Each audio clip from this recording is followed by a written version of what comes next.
अवधूत चिंतन श्री गुरुदेव दत्त श्री स्वामी समर्थ महाराज की जय. सर्व स्वामी भक्तांना नमस्कार. अंबा माता की जय. आजच्या या भागामध्ये आपण शारदीय नवरात्र उत्सवाविषयी जाणून घेणार आहोत. या देवी सर्व भूतेषु बुद्धी रूपेण संस्थिता. नमस्तस्यै नमस्तस्यै नमस्तस्यै नमो नमः. शारदीय नवरात्र उत्सव महाराष्ट्रामध्ये घरोघरी साजरा होतो. एक कुळधर्म कुळाचार सुद्धा आपण या उत्सवामध्ये पूर्ण करत असतो. मग हा उत्सव साजरा करत असताना आपल्या मनामध्ये अनेक प्रश्न येतात की वेदिका स्थापन कशी करायची, घटस्थापना कशी करायची, दिवा कसा, नंदादीप जो आपण अखंड ठेवतो तो कसा ठेवायचा, नंतर माला बंधन करतो ते कसं करायचं, किंवा एखादं सोयर सूतक अचानक आलं तर कसं करायचं, कुमारिका पूजन, होम कुठल्या दिवशी, कुंकुमार्चन, मग सप्तशतीचे पाठ कसे करायचे, असे अनेक प्रश्न, फुलोरा कधी बांधायचा, असे अनेक प्रश्न आपल्या मनात असतात. मग आपल्या ह्या सगळ्या प्रश्नांची उत्तरं आजच्या या आपल्या भागामध्ये आपल्याला मिळणार आहेत.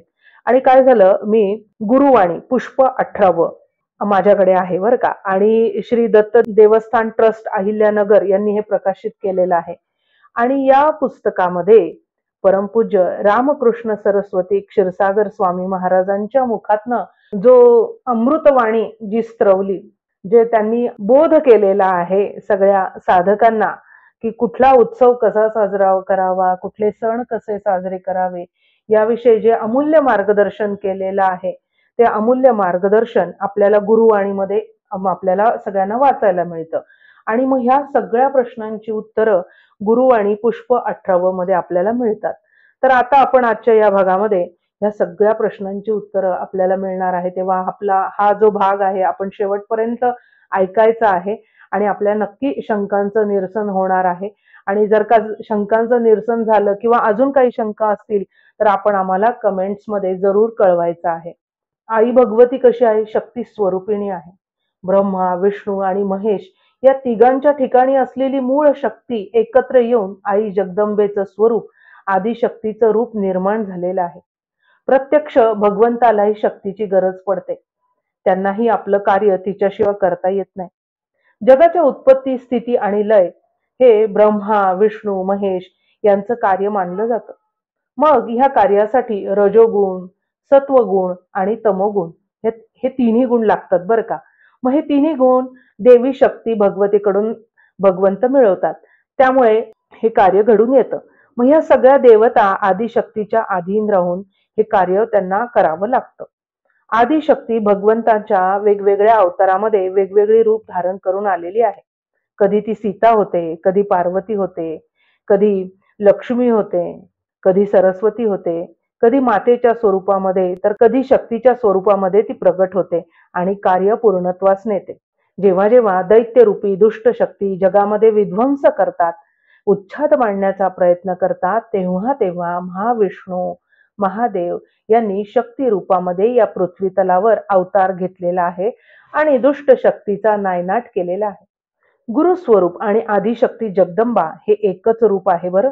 जगदंबेची भारतामध्ये अनेक शक्तिपीठं आहेत. जरी ती वेगवेगळ्या ठिकाणी वेगवेगळ्या रूपात वास करत असली तरी मूळ स्वरूप मात्र एकच आहे. आदिशक्ती ही अत्यंत प्रभावशाली आहे.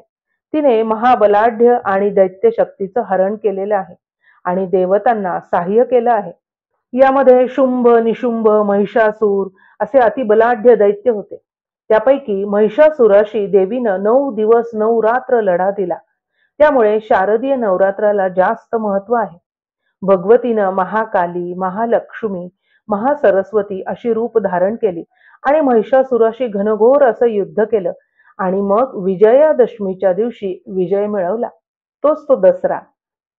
दुष्ट शक्तीचा नाश करण्यासाठी आपण नवरात्र देवीच्या शक्ती स्वरूपाची पूजा आणि उपासना करतो.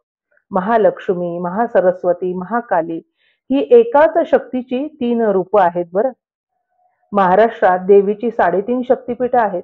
त्यापैकी कोल्हापूरची महालक्ष्मी, तुळजापूरची भवानी आई, वणीची सप्तशृंगी ही पूर्ण पीठं आहेत आणि माहूरची रेणुका हे अर्धपीठ आहे. माहूरला फक्त तांदळा आहे, त्यामुळे फक्त मुखपूजन आहे. तांदळा हे पार्वतीचं रूप आहे. तिथे शिवाचा लोप आहे आणि इतर जी पीठं आहेत त्या प्रत्येक पीठाच्या प्रत्येक मूर्तीच्या डोक्यावर शिवलिंग आहे. म्हणजे शिव आणि शक्ती ही दोन्ही रूपे आहेत. जिथे शेंदूर आहे तिथं पार्वती आणि जिथे कुंकू तिथे महालक्ष्मी. माहूरगडची देवी अतिशय पवित्र आहे. सप्तशृंगी देवी ही अनुभव देणारी देवी आहे. माहूरची देवी, वणीची देवी पार्वती स्वरूपात, तर कोल्हापूरची देवी लक्ष्मी स्वरूपात. तुळजापूरची देवी भवानी म्हणजे पार्वती स्वरूपात आहे. सप्तशृंगी देवी अरण्यवासी आणि स्वयंभू आहे. अश्विन शुद्ध प्रतिपदेपासून शरद ऋतूचं आगमन होतं. प्रतिपदेपासून नवमी पर्यंत एकंदर 9 दिवस साजऱ्या होणाऱ्या देवीच्या म्हणजे आदिशक्तीच्या उत्सवाला आपण शारदीय नवरात्र असे म्हणतो. आपापल्या घराण्याच्या प्रथेप्रमाणे 9व्या किंवा 10व्या दिवशी उत्सवाची समाप्ती होते. नवरात्र हा वार्षिक महोत्सव असून तो घरोघरी साजरा होणं आवश्यक आहे बरं. शारदीय नवरात्रात आपण देवीच्या तिन्ही रूपांची पूजा करतो. प्रथम उपासना ती तमोगुणांनी युक्त महाकालीची होते. उपासनेने ती द्रवते. किती सुंदर सांगितलंय बघा परमपूज्य महाराजांनी, की प्रथम उपासना ती तमोगुणाची, नंतर ती महालक्ष्मीच्या स्वरूपात राजस रूप धारण करते. आपण तिची पुन्हा उपासना करत राहिल्यास ती सात्विक रूपातील महासरस्वती होते आणि शेवटी त्रिगुणातीत होऊन महिषासुरमर्दिनी होऊन विजया होते. बघा आता आपण दररोज पूजा करत असलेल्या कुलदैवतातील देवत्व अधिकाधिक प्रभावी व्हावं. आपल्या घरावर, आपल्या कुटुंबियावर कृपाछत्र असावं.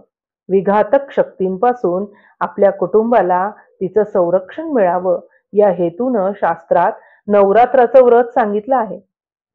हे व्रत जितकं आवडीनं, भक्तीनं, हौसेने, मनपूर्वक आनंदानं केलं जातं तितक्या अधिक प्रमाणात घरात एकोपा, सुख, शांती, समाधान लाभतं.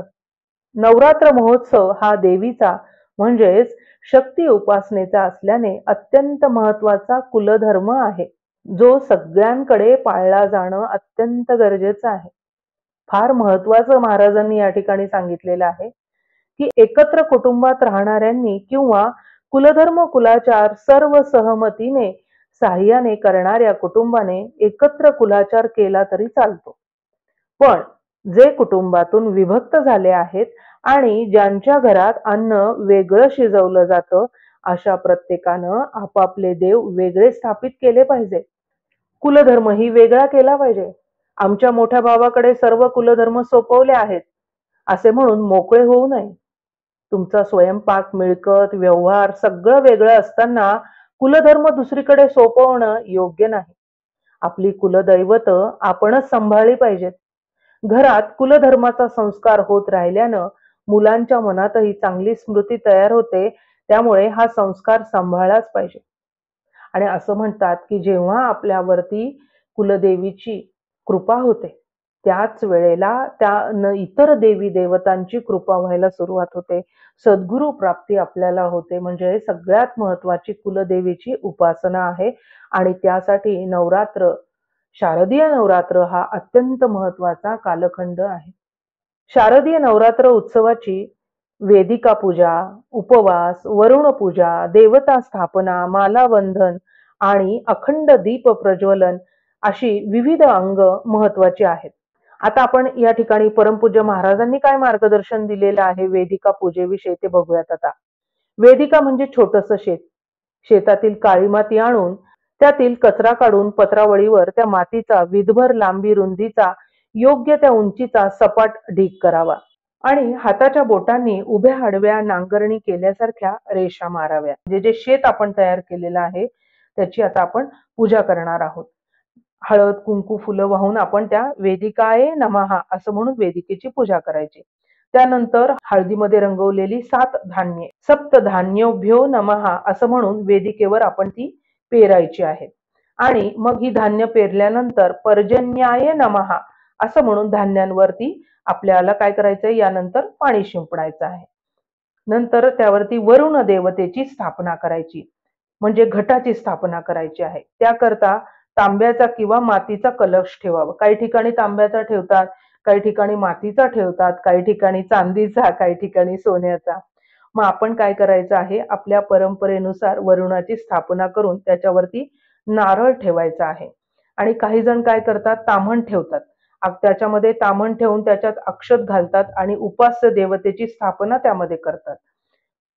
आपल्याकडे जशी प्रथा असेल त्याप्रमाणे आपण करायचं आहे. कलशामध्ये सुद्धा आपल्याला काय करायचं आहे, हळदी कुंकू टाकायचं आहे आणि त्यानंतर दुर्वा टाकायच्या, पैसा सुपारी टाकायची कलशामध्ये, आतमध्ये पाणी भरून घ्यायचंय कलशामध्ये आणि मग कलशामध्ये ह्या सगळ्या वस्तू हळद कुंकू अक्षदा दुर्वा सुपारी पैसा असं टाकायचं आहे. कलश सुद्धा आपल्याला स्वस्तिकाने रंगवून घ्यायचा आहे आणि मग तो कलश त्या वेदिकेवरती आपल्याला ठेवायचा आहे.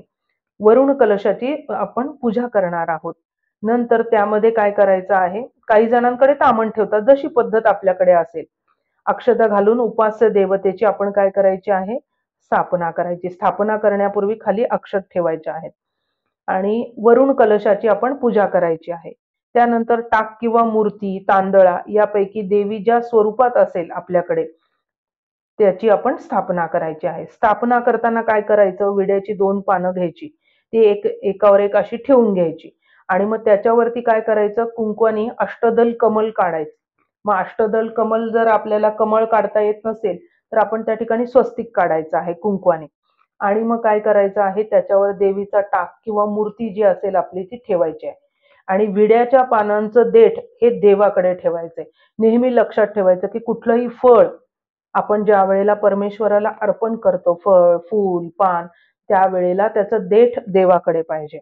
तर आपण काय करायचं आहे, ती जी 2 विड्याची पानं आहेत त्याच्यावर छान मस्त स्वस्तिक काढून घ्यायचं आहे आणि त्याच्यावरती आपल्या देवीचा टाक किंवा मूर्ती ठेवून त्या विड्याची पानं देवाकडे करायची आहे आणि त्यावरती ते टाक ठेवायचं आहे.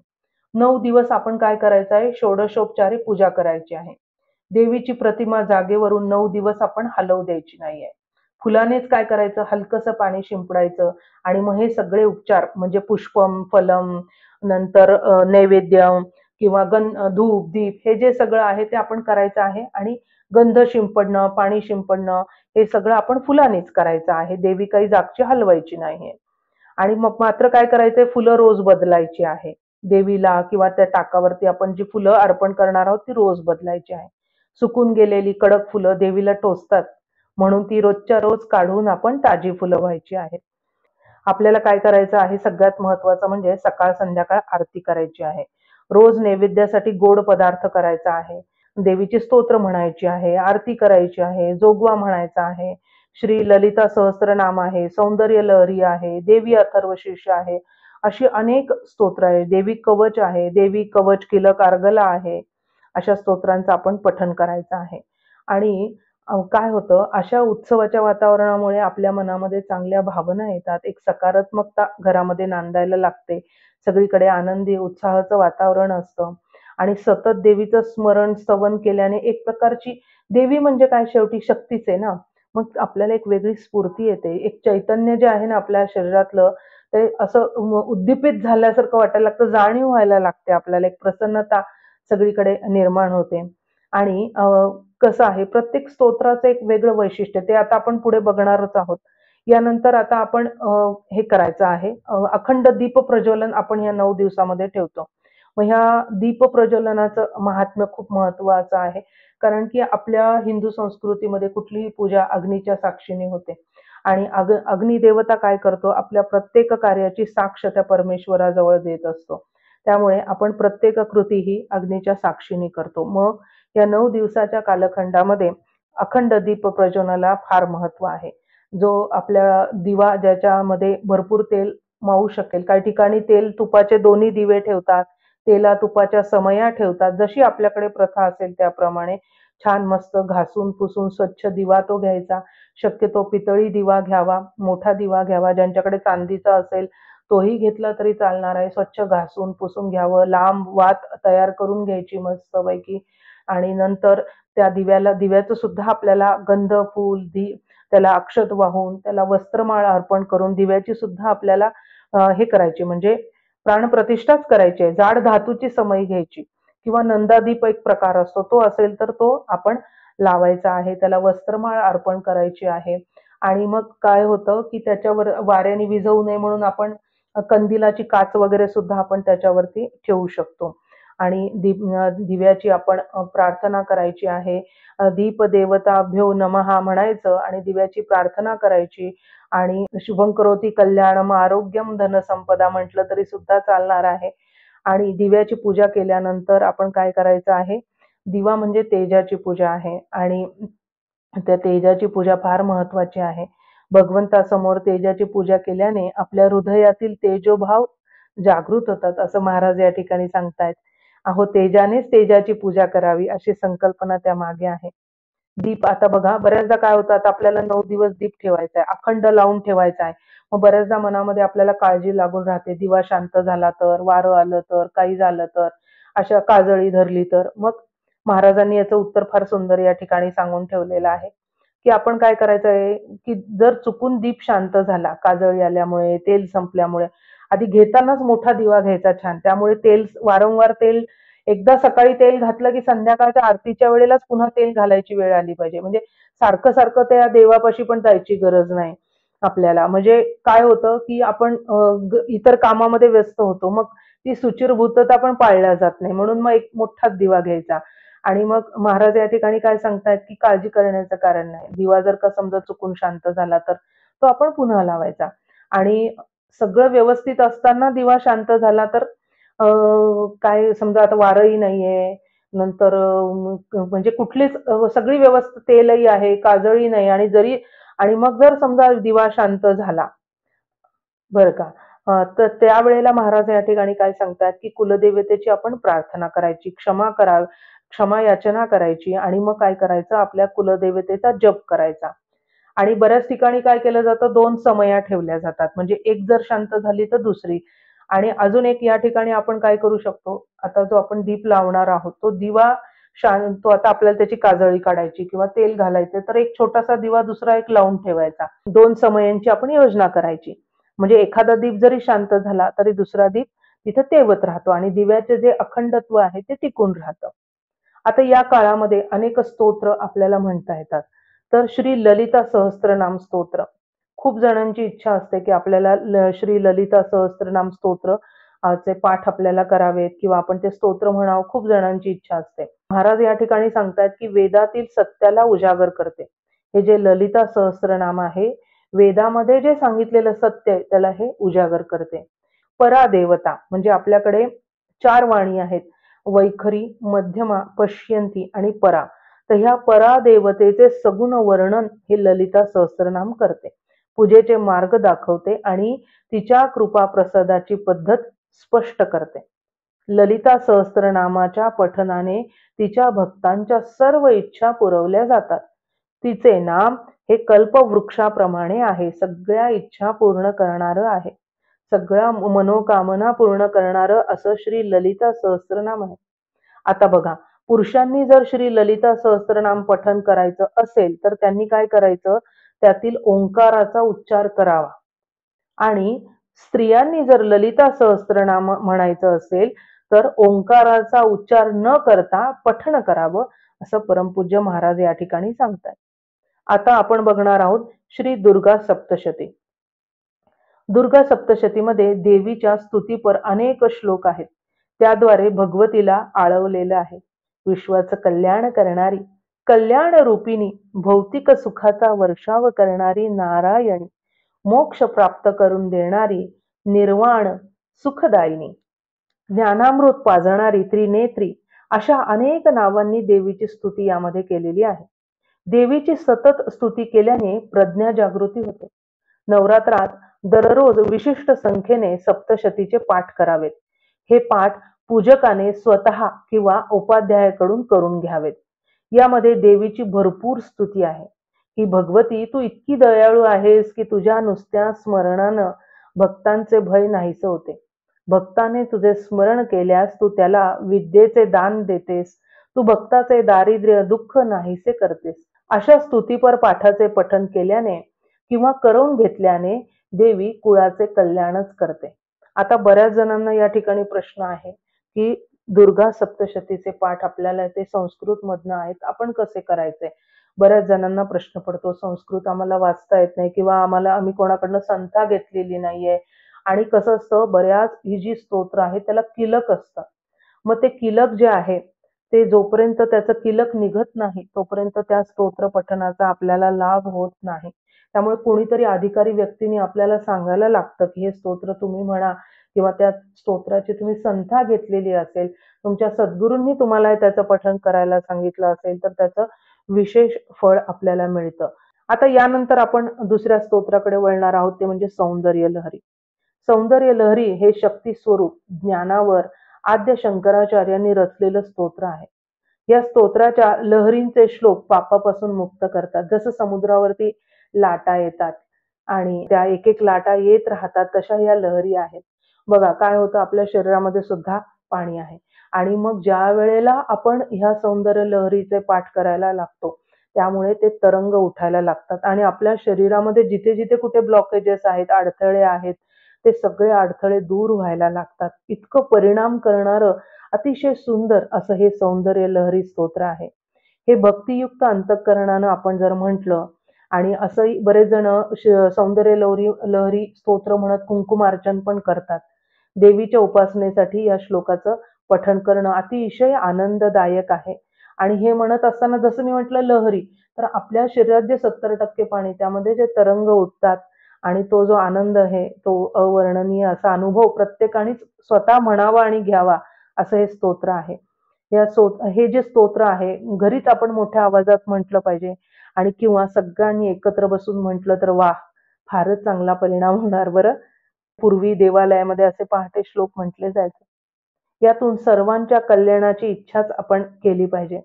तसेच दुपारी, संध्याकाळी अनेक ठिकाणी ही सौंदर्य लहरी पूर्वी म्हटलं जायचं आणि आता सुद्धा आपण सगळ्यांनी हे जर स्तोत्र शिकून घेतलं. आता नुकतीच मी याची संथा घेतली आहे आणि मी स्वतः याचा आनंद घेत आहे. त्यामुळे मी तुम्हाला सांगते, की फार सुंदर आहे सौंदर्य लहरी.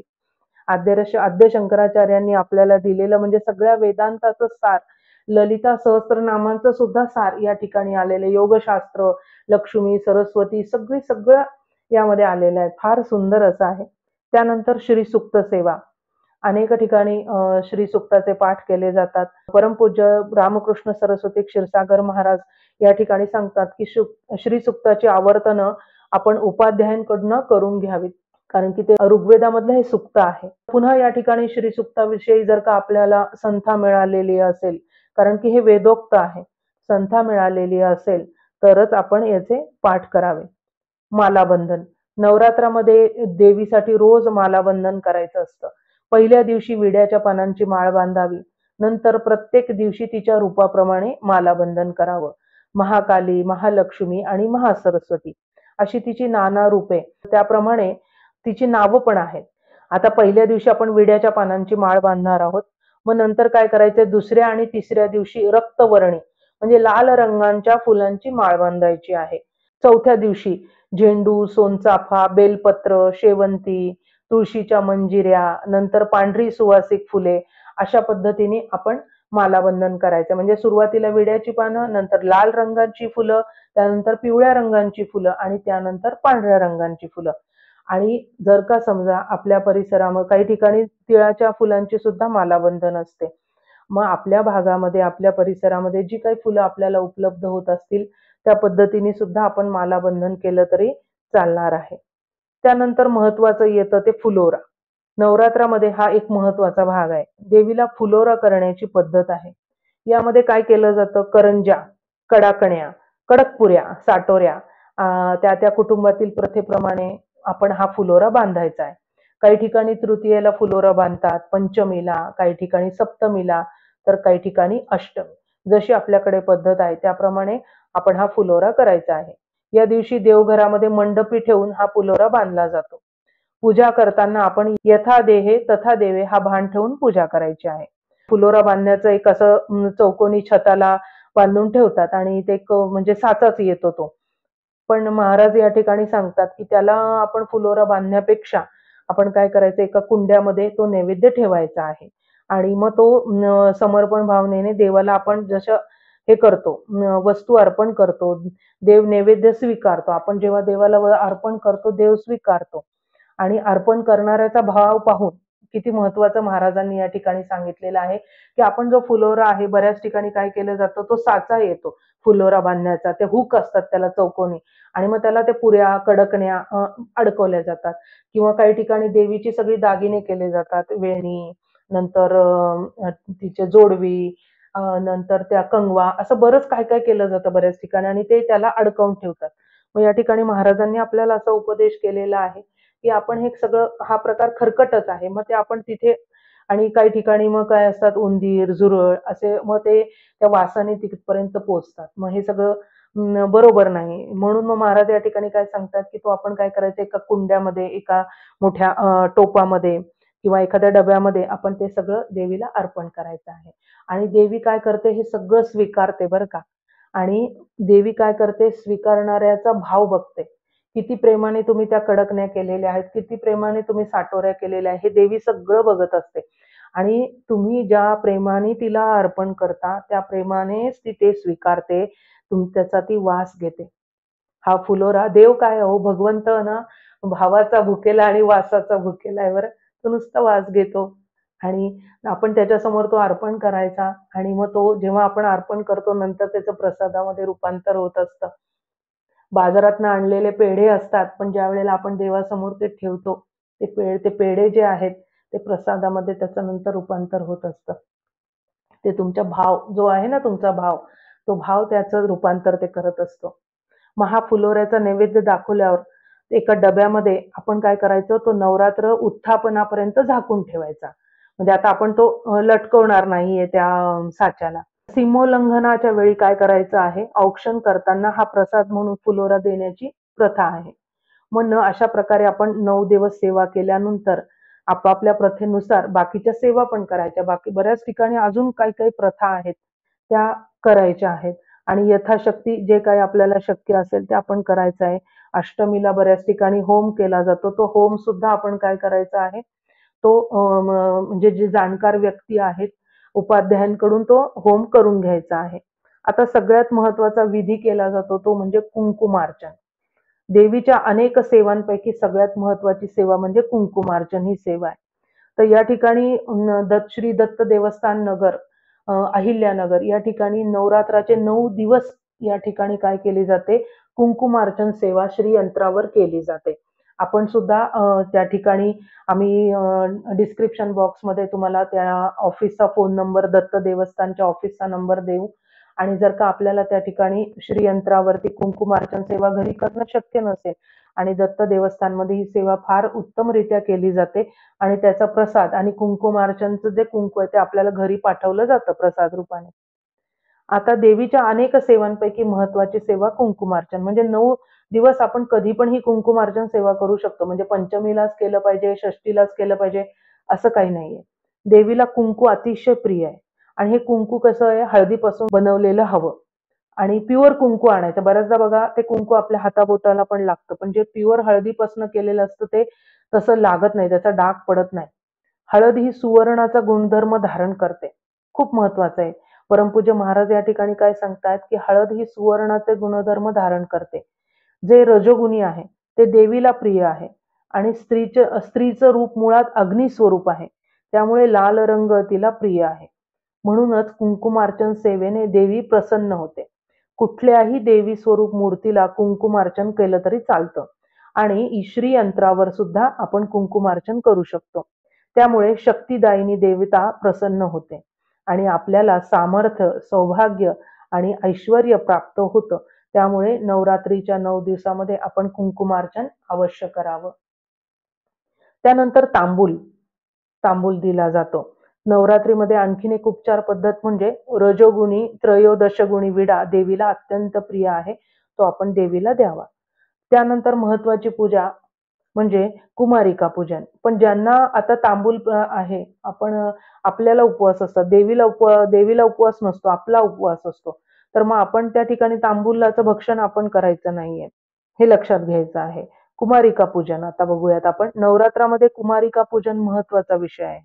मग जमल्यास आपण काय करायचं आहे, रोज कुमारिका पूजन करायचं आहे. एक याप्रमाणे 9 दिवस कुमारिकांची आपण पूजा करू शकतो. परंतु हे 9 दिवस जर जमलं नाही तर एखादा दिवस तरी आपण कुमारिकेचं पूजन जरूर केलं पाहिजे. या ठिकाणी परमपूज्य महाराजांनी 2 ते 10 वर्षापर्यंतच्या मुलींना कुमारिका पूजनासाठी आपण बोलवू शकतो असं सांगितलेलं आहे. वयाच्या 10 वर्षानंतर शरीरामध्ये रजगुणाचं प्राबल्य वाढण्यास प्रारंभ होतो. म्हणून 10 वर्षांच्या वरील मुलींचं पूजन चालत नाही असं या ठिकाणी उल्लेख या पुस्तकामध्ये आहे. परमपूज्य महाराजांनी या ठिकाणी सांगितलेलं आहे. 2 वर्षांची कुमारिका, 3 वर्षांची त्रिमूर्ती, 4 वर्षांची कल्याणी, 5 वर्षांची रोहिणी, 6 वर्षांची कालिका, 7 वर्षाची चंडिका, 8 वर्षाची शांभवी आणि 9 वर्षाची दुर्गा, 10 वर्षांची सुभद्रा. तिला वयानुसार विविध अशी ही नावं आहेत. मस्तकावर आता हे पूजन कसं करायचं? मस्तकावर अक्षता टाकून त्या वयाचे नाव घेऊन तिला आवाहन करावं, तिची पूजा करावी. त्याचबरोबर सवाष्ण पूजाही करावी. सवाष्णीला पाटावर बसून सौभाग्याचं वाण अर्पण करावं, हळदी कुंकू लावावं आणि आपल्या घराण्याच्या परंपरेप्रमाणे ओटी भरावी. परंपरेप्रमाणे रोज कुमारिका आणि सवाष्ण पूजन, भोजन सुद्धा काही ठिकाणी आहे ते आपण करावं. आणि ज्या कुमारिका पूजन आपण करणार आहोत त्यांचे पाय धुवायचे आहेत. नंतर पाय धुवून, पुसून, हळद कुंकू लावून त्यांना योग्य असं आपण त्या ठिकाणी पूजा करून त्यांना भेटही वस्तू देऊ शकतो. त्यांची पण ओटी भरू शकतो. त्यानंतर आपण बघणार आहोत जप. नवरात्रामध्ये परमपूज्य महाराज या ठिकाणी सांगतात की जय जगदंब श्री जगदंब हा देवीचा जप आपण करायचा आहे किंवा आपली जी कुलदेवीचा जो मंत्र आहे तो जप आपण करायचा आहे. बऱ्याच ठिकाणी नवार्ण मंत्राचा सुद्धा जप केला जातो. पण हे जे सगळे जप आहे ते आपल्याला आपल्या घरामध्ये आसन टाकून देवीच्या समोरच आपल्याला हा जप करायचा आहे. जप करत असताना आपण तो इतरत्र जाता येता उठता बसता तसा तो करायचा नाहीये. हा जो नवरात्रामध्ये जप आपल्याला करायचा तो देवीच्या समोर बसूनच करायचा आहे. आणि मग इतर वेळेला जर का तो आपल्या मुखांमधनं येत असेल तर आपण तो मानसिक करायचा, मोठ्याने करायचा नाही. ओठ न हलवता मानसिक जप केला तरी चालतो. आता उत्थापन आपण बघणार आहोत. 9 दिवस आपण देवीची पूजा करतो. मग आपापल्या परंपरेनुसार अष्टमीला, नवमीला आपण कुलाचार करायचा. नवमीला किंवा दशमीला नवरात्र उत्थापन आपण करायचं आहे. दशमीच्या दिवशी देवी विजया स्वरूपात असते. या दिवशी देवीनं महिषासुरावर विजय प्राप्त केल्याने आपण आनंद उत्सव दसरा म्हणून साजरा करतो, गोडधोड करतो. एकमेकांच्या घरी जाऊन अभिष्ट चिंतन आपण करत असतो. आता या ठिकाणी हे नवरात्रामधले सगळ्यात महत्वाचा शेवटचा मुद्दा आपण या ठिकाणी घेणार आहोत. नवरात्रामधले उपवास आणि त्यांचं महत्व. नवरात्रामध्ये 9 दिवस उपवास करण्याची प्रथा आहे. उपवासाचा अर्थ काय होतो? उप अधिक वास. उप म्हणजे जवळ आणि वास म्हणजे राहणे. भगवंताच्या जवळ राहणे, सतत त्याची आठवण करणे. त्यासाठी सात्विक शुद्ध अन्न घेणं गरजेचं आहे. घरातील मुख्य व्यक्ती हे उपवास करते आणि त्या व्यक्तीच्या हयातीनंतर घराची सूत्र ज्या व्यक्तीकडे येतात तिने हा उपवास करावे. म्हणजे त्या कुटुंबातील त्या कुळाची प्रथा पुढे चालू ठेवली पाहिजे. यामागे एकट्या दुकट्याचा विचार नसून संपूर्ण कुल परंपरेचा विचार केलेला आहे. नवरात्रामध्ये उपासना करण्याऐवजी लोक उपवासाच्या पदार्थांचाच जास्त विचार करत बसतात. सकाळ उठल्यापासून आज उपवास आहे, मग आज काय खाता येईल, मग उद्या काय करायचं, परवा काय करायचं, आज खिचडी खाल्ली होती मग थालीपीठ खायचं का, मग साबुदाणे वडे करायचे का, मग हे असे सगळं हाच विचार सुरू राहतो. ह्या 9 दिवसाच्या कालखंडामध्ये उपवासाचं जरी महत्व असलं तरी उपासना त्यापेक्षा अधिक महत्वाची आहे. त्यामुळे ज्या पदार्थांनी शरीराला जडत्व येणार नाही ते पदार्थाचं भक्षण आपण करायचं आहे. कारण की जडत्व आलं तर मग आपल्याला झोप येणार, आळस येणार, चिडचिड होणार. मग त्यापेक्षा असे जडत्व नसलेले पदार्थ, सात्विक आहार आपण घेण्याचा प्रयत्न करायचा आहे. आणि त्या उपवासामुळे आपल्याला काय केलं पाहिजे? उपवासामुळे मन प्रसन्न आपलं राहिलं पाहिजे. अशा पद्धतीने आपल्या शरीराला जसे झेपणार आहे त्या पद्धतीने आपण उपवास करायचा आहे. यामध्ये परमेश्वराच्या सान्निध्यामध्ये राहणं फार महत्वाचं आहे. कसं असतं, शरद ऋतूमध्ये पावसाळा संपलेला असतो आणि नद्यांचं पाणी गढूळ असतं आणि मग ते गढूळ पाणी पोटात जातं. अशा जड अन्न सेवन केले तर शरीरात रोग ठाण मांडून बसतात आणि निसर्गामध्ये अनेक जीव निर्माण होत असतात. काही मानवाला अहितकारक असतात. मग ह्या व्रताच्या दृष्टीने होणारं सात्विक आहारांचं सेवन रोगांचं उच्चाटन करतं. म्हणूनच आपण काय म्हणतो, जीवेत शरद शतम, म्हणजे आपण 100 शरद ऋतू पाहावेत या आशीर्वादासाठी देवीला प्रार्थना केली जाते. आता हे जे नवरात्राचं व्रत आचरण आपण करतो, म्हणजे व्यक्ती आता हे नवरात्राचे 9 दिवस उपवास करणार आहे किंवा हे ह्या व्रतस्थ राहणार आहे, त्याच्यासाठी काही नियम सांगितलेले आहेत या पुस्तकामध्ये. मग जी व्रतस्थ व्यक्ती आहे त्यांनी 9 दिवस केश कर्तन करू नये, गादीवर झोपू नये, दुसऱ्याच्या घरी अंथरुणावर झोपू नये अथवा बसू नये, पायात चप्पल घालू नये. आजकाल हे सगळं करणं शक्य नाही. आपल्याला कामाला जायचं आहे, बाहेर जायचं आहे. मग तरी सुद्धा आपण काय करायचं, जे जे शक्य होणार आहे यापैकी तेच करायचं आहे. आणि तरी पण आपण काय करायचं, यात सगळ्यात महत्वाचं गोष्ट म्हणजे मन शांत ठेवून आपण राहण्याचा प्रयत्न करायचा आहे. नाहीतर उपवास आहे, मला हे करायचंय, मला ते करायचं आहे, असं करून इतर सदस्यांवर चिडचिड करून जर का आपण ती उपासना करणार आहोत तर त्याचा काही उपयोग होत नाही. या 9 दिवसाच्या कालखंडामध्ये बरेच जण म्हणजे या ठिकाणी महाराजांनी असं सांगितलंय की परान्न घेऊ नये, उगाच चिडचिड करू नये. व्रत करताना ते समजून घेऊनच करावं. आपण हे व्रत आपल्या कुळाच्या कल्याणासाठी करत आहोत हे लक्षात ठेवावं. दुसऱ्यांना आपल्याला या ठिकाणी दाखवायचं नाही की मी 9 दिवस बिना चप्पलचं राहते. मग हे आपल्याला दुसऱ्यांना दाखवण्यासाठी करायचं नाही, तर हे आपल्या कुळाच्या कल्याणासाठी व्रत आपल्याला करायचंय. त्यामुळे स्वतःला काय झेपेल आधी हे बघायचं आणि मगच आपण हे व्रत आचरण करायचं आहे. स्वतःच्या क्षमतेचं परीक्षण करावं आणि मगच व्रत करावं. व्रत करणं गरजेचं आहे आणि स्वतःची शक्ती कमी पडत असेल आणि परमेश्वर साक्षी ठेवून जेवढे शक्य आहे तेवढं आचरण आपण प्रामाणिकपणे करावं. सतत प्रार्थना करावी देवाला की हे देवा माझ्याकडून हे करवून घे. व्रताचा अर्थ समजून घेऊन त्याप्रमाणे आचरण केलं तर आपल्याकडनं ते पूर्ण होतं यात शंकाच नाही. हे देवी माझ्या बुद्धीच्या ठिकाणी तुझा वास असू दे, अशी देवीला प्रार्थना करावी. व्रताची आठवण ठेवली की देवाची आठवण आपोआप होते. नवरात्रात जर समजा, आता एक महत्वाचा मुद्दा या ठिकाणी घेऊयात आपण. नवरात्रामध्ये जर का सुतक किंवा सोयर आलं तर ज्या दिवशी ते संपेल त्याच्या दुसऱ्या दिवसापासून नवमीपर्यंत जेवढे दिवस मिळतील तेवढे दिवस नवरात्र उत्सव आपण साजरा करावा. नवरात्र बसल्यानंतर सुतक किंवा सोयर आलं तर देवीला कोरडा नैवेद्य म्हणजे साखर, पेढे असे नैवेद्य दुसऱ्यांकडनं दाखवून घ्यावेत आणि उत्थापन करावं. परंतु शिजवलेल्या अन्नाचा नैवेद्य दाखवू नये. खीर ही सत्वगुणी आहे. देवीला खीर अत्यंत प्रिय आहे. पुरी आणि तळलेले पदार्थ तमोगुणी आहे. विडा रजोगुणी आहे. हे सगळ्या वस्तू तिला प्रिय आहेत. रोज नैवेद्याला देवीला आवडणारे वेगळे वेगळे पदार्थ जरूर करावेत. कारण उपवास आपल्याला असतो, देवीला नसतो. आपण जी व्रत आचरतो ती आपल्या कर्तव्याचा भाग म्हणून आपण आचरतो. त्यामध्ये मी करतो असा अहंभाव आपण अजिबात ठेवता कामा नये. हे व्रत आचरल्यानंतर सर्व कर्मे श्रीकृष्णार्पणमस्तु अशी करावीत. त्यातील दोषाचं परिमार्जन होतं. यावेळी भगवंत आपली परीक्षा पाहत असतो. त्यामुळे व्रतारंभ करताना परमेश्वराची शक्तीची शरणागत भावनेने प्रार्थना करावी. मन स्थिर शांत ठेवावं. अपराधांची क्षमा मागून व्रताची सांगता करावी. नवरात्र साजरे करण्यामागे देवाचं स्मरण, तेजाची पूजा हा मुख्य हेतू आहे.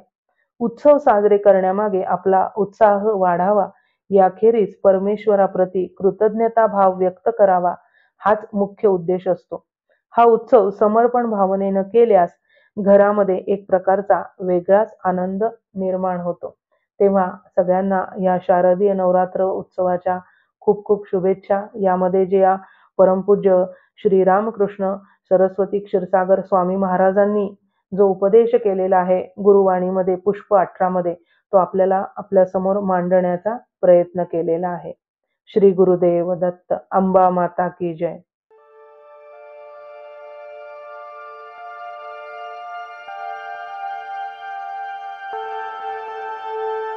अध्यात्मावर अशीच माहिती मिळवण्यासाठी देव माझा चॅनलला सबस्क्राईब करा